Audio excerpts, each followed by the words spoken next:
সোমবার মিলান শহরে চরম উত্তেজনা ছড়িয়ে পড়ে। শহর পরিষদ টেল আবিবের সঙ্গে শহরজোড়া সম্পর্ক টুইনিং বজায় রাখার পক্ষে ভোট দেওয়ায় বিক্ষোভকারীরা রাস্তায় নেমে আসে। বিক্ষোভকারীরা ফিলিস্তিনের পতাকা হাতে মিছিল করে শহর ভবনের বাইরে অবস্থান নেয় এবং একযোগে স্লোগান তোলে। ইসরায়েলের বিরুদ্ধে প্রতিবাদে মুখর হয়ে ওঠে পুরো এলাকা।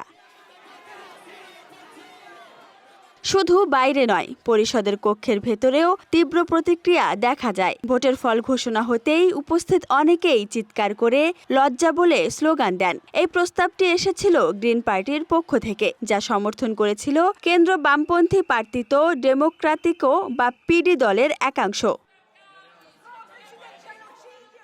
গ্রিন পার্টির প্রতিনিধি কাউন্সিলর ফ্রান্সেস্কা কুচিয়ারো বলেন, একটি রাষ্ট্র যা কার্যত গণহত্যাকারী, সেই রাষ্ট্রের রাজধানী শহরের সঙ্গে কোনো বন্ধুত্ব বা সহযোগিতা থাকতে পারে না। হ্যাঁ, আমরা শান্তি চুক্তিতে পৌঁছেছি, বরং শান্তির চেয়ে একে বলা যায় যুদ্ধবিরতি। তবে যা ঘটেছে তা অত্যন্ত গুরুতর ঘটনা এবং এটা সত্য নয় যে শত্রুতার অবসান হয়েছে, কারণ এখনও পশ্চিম তীরে অবৈধ দখল চলছে, এখনও নৌ অবরোধ জারি রয়েছে।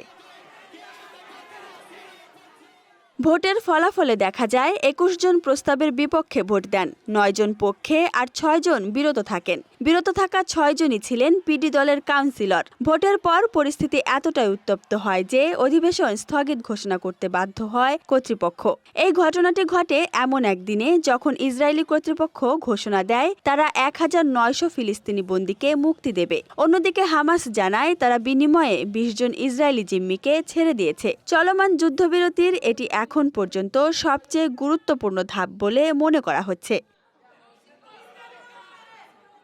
শুক্রবার দুপুরে যুদ্ধবিরতি কার্যকর হয়। এর আগে ইসরায়েলি সেনাবাহিনী জানিয়েছিল তাদের সৈন্যরা সমঝোতা অনুযায়ী নতুন মোতায়েন লাইনে অবস্থান নিচ্ছে। এই পদক্ষেপ আসে বৃহস্পতিবার ইসরায়েলি মন্ত্রিসভা যুদ্ধবিরতির প্রথম ধাপ অনুমোদনের পর। তবে টেল আবিবের সঙ্গে মিলান বন্ধুত্ব রাখবে কিনা, নাকি ন্যায় ও মানবতার পক্ষে নতুন সিদ্ধান্ত নেবে, এখন সেটাই দেখার অপেক্ষা।